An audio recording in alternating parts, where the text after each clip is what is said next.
लखनऊ व्याख्या cardiac and infertility centre एवं Narayana diagnostic द्वारा आशियाना थाने पर पुलिस कर्मियों व उनके परिवारजनों के लिए निःशुल्क चिकित्सा शिविर का आयोजन किया गया। इस शिविर में मुख्य रूप से विशेष डॉक्टर कीर्तिमान सिंह हृदय रोग विशेषज्ञ ने हार्ट, शुगर, बीपी से संबंधित जानकारी एवं उपचार, डॉक्टर अनीता सिंह स्त्री रोग विशेषज्ञ ने महिलाओं से संबंधित बीमारी व उनके उपचार और डॉक्टर राजशेखर तिवारी बाल रोग विशेषज्ञ ने पुलिस कर्मियों के बच्चों से संबंधित बीमारी एवं उपचार का परामर्श दिया। वहीं शिविर में शुगर, कोलेस्ट्रॉल, बीपी एवं ईसीजी की जांच पूर्णतः निःशुल्क कराई गई।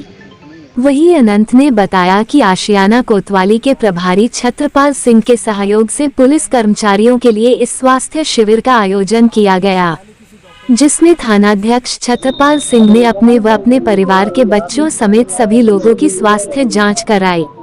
वहीं थाने सभी महिला व पुरुष पुलिस कर्मियों ने बढ़ चढ़कर स्वास्थ्य शिविर में अपने व अपने परिजनों को दिखा जांचें कराई, साथ ही डॉक्टरों से स्वास्थ्य परामर्श भी लिए। वहीं स्वास्थ्य शिविर में मौजूद डॉक्टरों ने बताया कि इस मौसम में हार्ट अटैक होना आम हो गया है, जिससे बचने के लिए लोगों को मौसम को देखते हुए ठंड से बचाव रखना चाहिए। उन्होंने कहा समय समय पर डॉक्टरों से जांच कराने के स्वास्थ्य परामर्श लेते रहना चाहिए। मेरा नाम अनंत मिश्रा है और हमारी लैब है नारायणा डायग्नोस्टिक, जो पूरे यूपी में हमारी ब्रांचेज हैं। हम as a super speciality lab काम करते हैं। एक्चुअली विगत वर्षों की भांति हम इस बार भी आशियाना थाने में हमने एक कैंप का आयोजन करा है। स्पेशली ये कैंप हम इसलिए करते हैं कि जितने भी पुलिस विभाग के कर्मचारी हैं, इनका जो रेगुलर रूटीन है वो बहुत ही व्यस्त होता है और ये अपने स्वास्थ्य पे प्रॉपरली ध्यान नहीं दे पाते हैं ड्यू टू इनके व्यस्तता के वजह से। तो हम लोगों का ये है कि नारायणा डायग्नोस्टिक, व्याख्या कार्डियक एंड इनफर्टिलिटी सेंटर और तिवारी पॉली क्लिनिक के सहयोग से हम थाने पर ये कैंप किए हैं, बेसिकली इनके हेल्थ स्क्रीनिंग के लिए।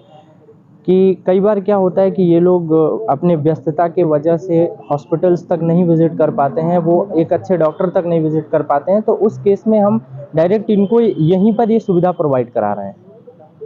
आज कितने लोगों की जांच यहाँ पर हो चुकी है? स्पेशली ये कैंप जो है ये सिर्फ थाने के एम्प्लॉयज़ के लिए हुआ है और इनके थाने में जितने भी एम्प्लॉय हैं ये सभी लोगों के लिए हो रहा है और लगभग लोग आ चुके हैं। अभी सुबह से कितने लोगों ने जांच? सुबह से लगभग 60 से ज़्यादा लोग आ चुके हैं यहाँ पे। एक दिन का शिविर है?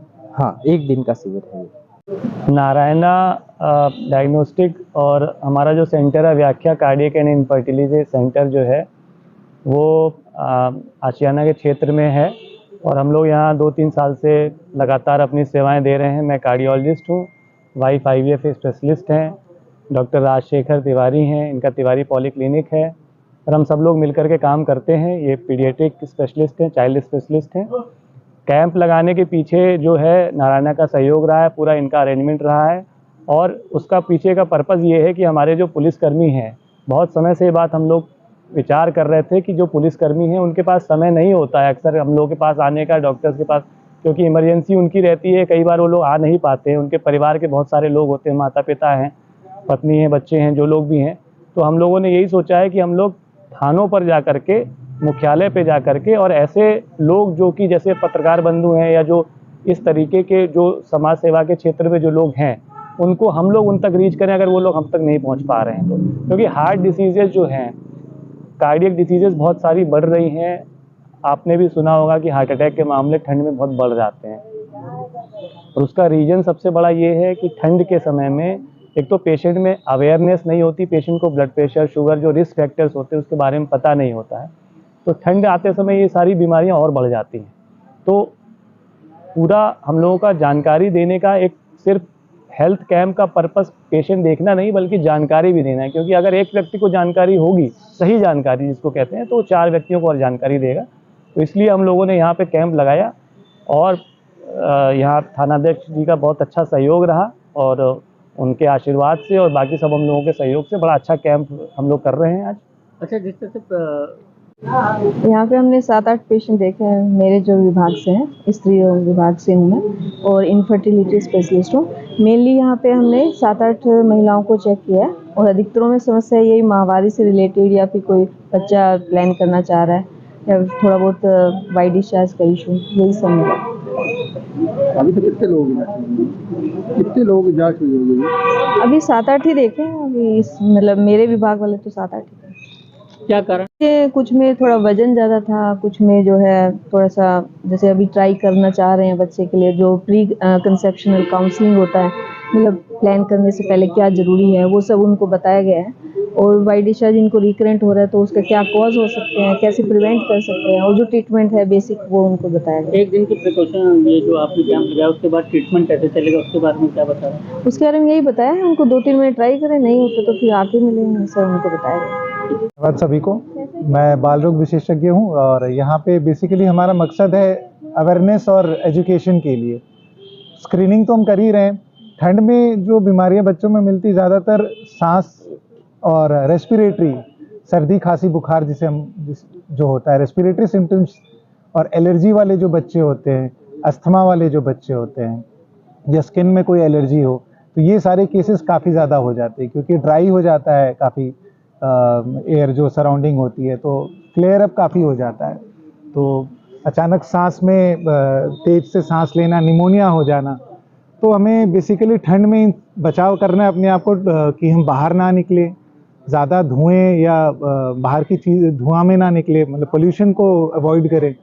और छोटी छोटी चीज़ें जो हम घर पे कर सकते हैं जिससे हम अवॉइड कर सकते हैं। और अगर हम कोई दवाई पे हैं, सांस रिलेटेड कोई दवाई पे हैं, तो उसे ज़रूर कंटिन्यू करें। और अस्थमा फ्लेयर अप ना हो तो अस्थमा में हम पम्प्स यूज़ करते हैं। छोटे बच्चों में भी अस्थमा का ट्रीटमेंट होता है जिसमें जो बड़े जैसे पम्प्स यूज़ करते हैं छोटे बच्चों में भी वो दिया जाता है, जिससे आपको नेबुलाइजेशन की ज़रूरत नहीं पड़ती है अस्पताल में जाके। सर कभी कभी बच्चों ने देखा कि जैसे 100 के ऊपर बुखार हो जाता है तो हाँ। कुछ बच्चे जैसे झटके जैसे लेने की, इसके विषय में क्या बताना चाहते हैं? वो अगर 5 साल के नीचे के बच्चों में ये देखा गया है, 6 महीने से 5 साल के नीचे के बच्चों में बुखार के साथ, तेज बुखार के साथ झटके पड़ जाते हैं जिसे हम फेब्राइल सीजर बोलते हैं। तो ये इस कंडीशन में आपको बच्चे को ज़्यादा बुखार में एक बार डायग्नोसिस बनने के बाद इसमें ज़्यादा कुछ करना नहीं होता है। बस कन्वल्जन प्रिवेंट करने के लिए, जो झटके होते हैं उनको प्रिवेंट करने के लिए 2-3 दिन की दवाइयाँ चलती है। इसीलिए सिर्फ बुखार कम करने की दवाई नहीं और झटके रोकने की भी दवाई चलानी पड़ती है उसमें। तो आप ज़रूर सलाह लें किसी डॉक्टर को।